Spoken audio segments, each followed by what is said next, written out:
সংবাদের শুরুতেই দেখে নেব আজকের শিরোনাম। দুর্গাপুর ধর্ষণকাণ্ডে গ্রেপ্তার নির্যাতিতার সহপাঠীও, এদেরই একজন ধর্ষক, দাবি পুলিশের। দুর্গাপুর গণধর্ষণকাণ্ড বহিরাগত ঠেকাতে মেডিকেল কলেজে পুলিশি নিরাপত্তার নির্দেশ।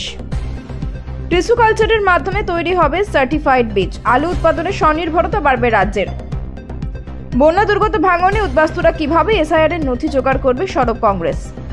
বিস্তারিত খবরে যাওয়ার আগে ভিডিওটিতে একটি লাইক দিন এবং পরবর্তী আপডেট পাওয়ার জন্য চ্যানেলটিকে সাবস্ক্রাইব করে রাখুন। এখন বিস্তারিত খবর। দুর্গাপুর ধর্ষণকাণ্ডে গ্রেপ্তারের সংখ্যা বেড়ে হলো 6। এবার এই ঘটনায় গ্রেপ্তার করা হলো নির্যাতিতার সহপাঠীকেও।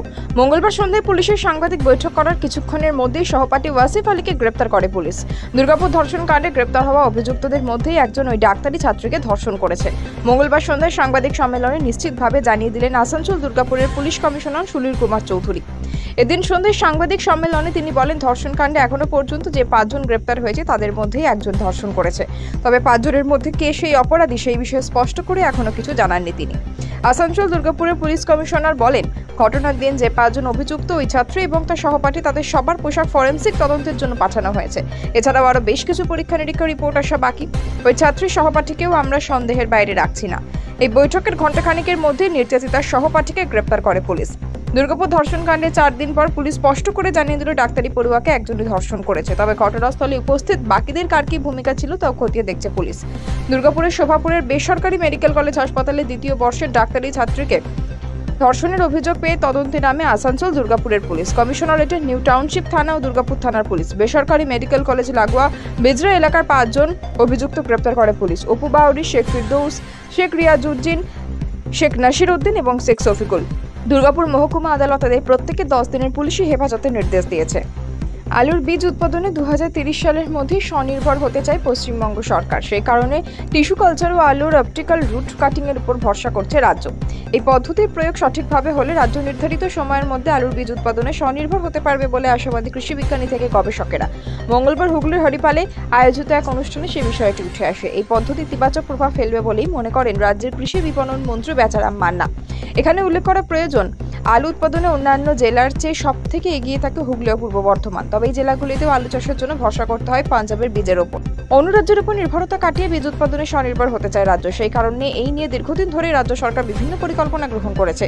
পশ্চিম মেদিনীপুরের আলু গবেষণা কেন্দ্রের গবেষক হিমাদ্রি দাস জানান, 2017 থেকে 18 সাল থেকে এই নিয়ে চিন্তা ভাবনা চলছে। পরে পেরুর ইন্টারন্যাশনাল পটেটো সেন্টারের সঙ্গে একটি মৌ ও স্বাক্ষর করে রাজ্য সরকার। সেই চুক্তির লক্ষ্য ছিল টিস্যু কালচারের মাধ্যমে আলুর মাদার প্ল্যান্ট সংগ্রহ করা, পাশাপাশি ভবিষ্যতে অপটিক্যাল রুট কাটিং এর মাধ্যমে বীজ উৎপাদন করা। হিমাদ্রি দাস বলেন, আমাদের লক্ষ্য 2030 সালের মধ্যে রাজ্যকে বীজ উৎপাদনে স্বনির্ভর করা। মুখ্যমন্ত্রী মমতা বন্দ্যোপাধ্যায়ের চিন্তাভাবনায় বীজ উৎপাদনের জন্য বর্তমান উত্তরবঙ্গ কৃষি বিশ্ববিদ্যালয়ের প্রাক্তন উপাচার্যকে এই প্রকল্পের চেয়ারম্যান নিযুক্ত করা হয়েছে। তার নেতৃত্বে একটি টিম গঠন করা হয়েছে। দুর্গাপুর গণধর্ষণ কাণ্ডে বেসরকারি মেডিকেল কলেজ ও হাসপাতালের নিরাপত্তা সুনিশ্চিত করতে হবে। মঙ্গলবার মেডিকেল কলেজ কর্তৃপক্ষের দায়ের করা মামলা শুনানিতে পুলিশকে এমনটাই নির্দেশ দিল কলকাতা হাইকোর্টের বিচারপতি শম্পা দত্ত পালের সিঙ্গেল বেঞ্চ। অন্যদিকে বেসরকারি কলেজের ছাত্রের গণধর্ষণের প্রতিবাদে বিজেপির অবস্থান বিক্ষোভ চালিয়ে যাওয়ার অনুমতি দিল আদালত। সেই নিয়ে পুলিশকে আইন মেনে ধর্ণা অনুমতি দিতে বলেছেন বিচারপতি দত্ত পাল। উল্লেখ্য, দুর্গাপুর গণধর্ষণ কাণ্ডে ওই বেসরকারি মেডিকেল কলেজ ও হাসপাতালে চিকিৎসাধীন রয়েছেন নির্যাতিতা ছাত্রী। সেখানে অন্যান্য চিকিৎসক এবং পড়ুয়ারা রয়েছেন, তাদের মধ্যে অনেকে সাক্ষী রয়েছেন। এই পরিস্থিতি ঘটনার পর থেকে বহিরাগতরা হাসপাতালে অনুপ্রবেশ করেছে, যা নির্যাতিতা, তার পরিবার, সাক্ষী এবং অন্যান্য রোগীদের নিরাপত্তা নিয়ে প্রশ্ন তুলে দিচ্ছে।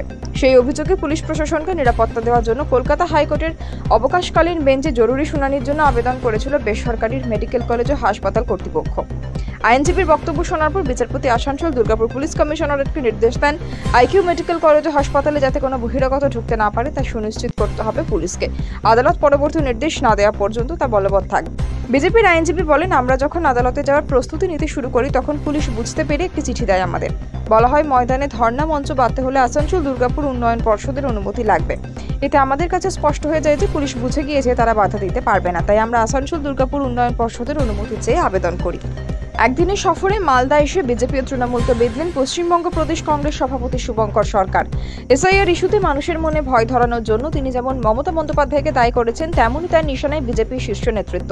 তিনি জানিয়েছেন, দেশ ও রাজ্যের রাজনীতিতে তৃণমূল ও বিজেপি পরস্পরের পরিপূরক হিসেবে কাজ করছে। রাজ্যে এসআইআর লাগু হওয়ার আগে প্রাকৃতিক বিপর্যয়ে ক্ষতিগ্রস্ত মানুষজনের বিষয়েও চিন্তা প্রকাশ করেন তিনি। জানা যাচ্ছে, ছট পুজোর পরেই রাজ্যে শুরু হতে চলেছে এসআইআর। এরই মধ্যে প্রাকৃতিক বিপর্যয়ের ক্ষতির মুখে পড়েছেন অসংখ্য মানুষ। মালদা জেলায় নদী ভাঙন ও বন্যায় অনেক মানুষ নিজেদের ঘর হারিয়েছেন। প্রয়োজনীয় নথিপত্র জলে ভেসে গিয়েছে। পাহাড় ও ডুয়ার্সের সাম্প্রতিক বন্যাতেও অনেকের এমন ক্ষতির মুখে পড়তে হয়েছে। প্রশ্ন উঠছে, মানুষগুলো এসআইআর প্রয়োজনীয় নথিপত্র কিভাবে পেশ করবেন? মালদা দক্ষিণ কেন্দ্রের সাংসদ ঈশা খান চৌধুরী বলেন, কিছুদিনের মধ্যে রাজ্যে এসআইআর আসছে, কিন্তু একটি বিষয় নিয়ে আমরা চিন্তিত। বন্যা ও নদী ভাঙনে সর্বস্ব হারানো কয়েক হাজার মানুষ আমার কাছে নিজেদের সমস্যা নিয়ে এসেছেন। প্রাকৃতিক বিপর্যয়ে তারা তাদের সমস্ত নথিপত্র হারিয়েছেন। নদী ভাঙনে হাজার হাজার বাড়ি নদীতে তলিয়ে গিয়েছে। রাতের মধ্যে গোটা গ্রাম নদীতে তলিয়ে গিয়েছে। তারা কিভাবে এসআইআর এর প্রয়োজনীয় নথিপত্র পেশ করতে পারবেন? তিনি আরো বলেন, বিষয়টি নিয়ে আমি ইতিমধ্যে জেলা শাসককে চিঠি দিয়েছি। এই মানুষদের নথিপত্রের নকল বের করার দায়িত্ব রাজ্য সরকারের। জেলা প্রশাসনিক দফতরে সেই কাজ করার জায়গা রয়েছে। দুর্গত মানুষদের আমরা বলছি, সবাই যেন কংগ্রেসের সঙ্গে যোগাযোগ করেন। আমরা তাদের এইসব নথিপত্র পেতে যথাসম্ভব সাহায্য করব। আমি জেলা শাসককে জানিয়েছি, জেলা নির্বাচন আধিকারিক হিসেবে তাকে এই কাজ করতে হবে। মালদার নদী ভাঙন প্রসঙ্গে এই কংগ্রেস নেতার বক্তব্য, 2024 সালে আমরা দুবার আমাদের বক্তব্য রাজ্য সরকারের কাছে তুলে ধরেছি। তারপরেও এখনো পর্যন্ত গঙ্গা ভাঙন অব্যাহত। একের পর এক বাড়ি তলিয়ে যাচ্ছে, মানুষ বাস্তুচ্যুত হচ্ছে, অথচ সরকারের তরফে তাদের পুনর্বাসনের কোনো ব্যবস্থা করা হচ্ছে না। আমরা চাই সমস্যার স্থায়ী সমাধান।